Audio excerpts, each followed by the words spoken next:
S'il y a bien un téléphone qui était attendu en cette fin d'année 2019, eh bien c'était le Huawei Mate 30 Pro. Il était attendu, pas forcément pour les bonnes raisons, mais en tout cas, on a déjà pu le prendre en main et il envoie plutôt du lourd. Salut à toutes et à tous, c'est Geoffroy de Frandroid et aujourd'hui, on est là pour prendre en main le Huawei Mate 30 Pro. Vous êtes prêts? C'est parti.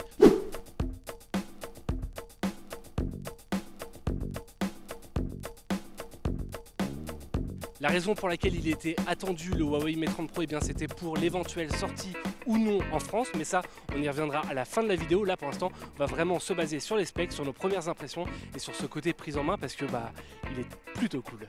L'écran il est assez ouf déjà parce qu'il a une diagonale de 6,53 pouces, c'est assez grand mais ça passe encore parce que les bords ils sont très incurvés, c'est tout simple, on voit pas du tout les bordures du smartphone, on voit que l'écran quand on est en face de soi et c'est vraiment impressionnant. Concernant la définition, on a une définition de 2400 par 1776 pixels et là encore une fois c'est très net, ça fait plaisir.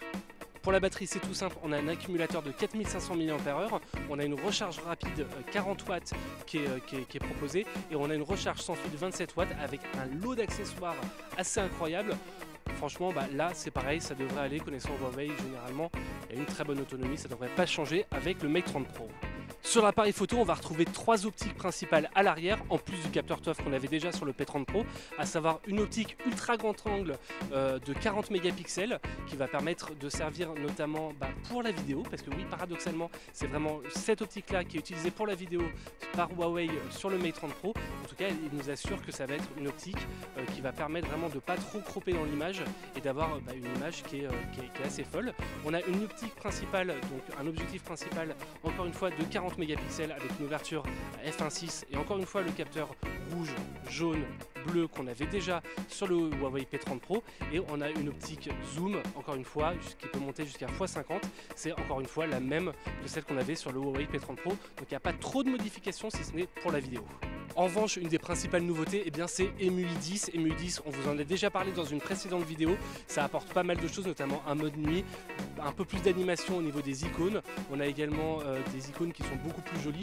Donc tout ça, c'est intégré directement sur le Huawei Mate 30 Pro. Il y a deux autres fonctions qui sont gérées directement par le logiciel.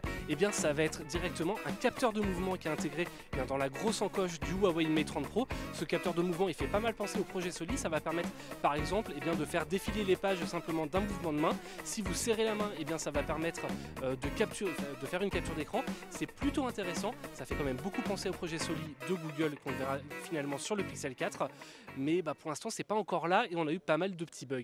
Un autre effet qui est géré par le logiciel, ça va être directement sur le volume, parce que oui, il n'y a pas de boutons volume qui sont intégrés directement sur le smartphone de Huawei. Pour le volume, il va falloir tapoter 2 fois sur la tranche et ensuite on va avoir la petite barre de volume qui va s'afficher. Il suffit ensuite de glisser son doigt de haut en bas ou de bas en haut en fonction de si on veut augmenter ou baisser le volume, et là pour le coup ça marche plutôt pas mal. Au niveau de la disponibilité, c'est là que ça se complique, c'est qu'on a un Mate 30 Pro qui va être disponible à 1099 €, qui sera disponible. On ne sait pas quand. On ne sait pas quand parce que pour l'instant le smartphone n'a pas été annoncé en Europe. On a discuté un peu avec les équipes de Huawei qui nous ont dit que il sortira peut-être d'ici la fin de l'année. En tout cas, ils font absolument tout pour. Mais ce qui est sûr, c'est qu'a priori, pour l'instant, il n'est pas certifié par Google, donc il n'y a pas les services Google, ce qui va poser pas mal de problèmes techniques, notamment pour les applications, même si vous les installez via des APK. Donc ça complique quand même pas mal les choses. Huawei fait tout pour qu'ils sortent d'ici la fin de l'année, mais pour l'instant rien n'est sûr du tout. Merci à toutes et à tous d'avoir suivi cette vidéo, n'hésitez pas à vous abonner à la chaîne YouTube de Frandroid pour trouver d'autres prises en main, des tests beaucoup plus complets et tout plein de choses. Quant à moi, je vous remercie d'avoir suivi cette vidéo, je vous invite à aller cliquer un petit peu en bas sur les liens pour retrouver la prise en main en version écrite et tous les articles à propos du Huawei Mate 30 Pro, et je vous dis à très bientôt sur Frandroid.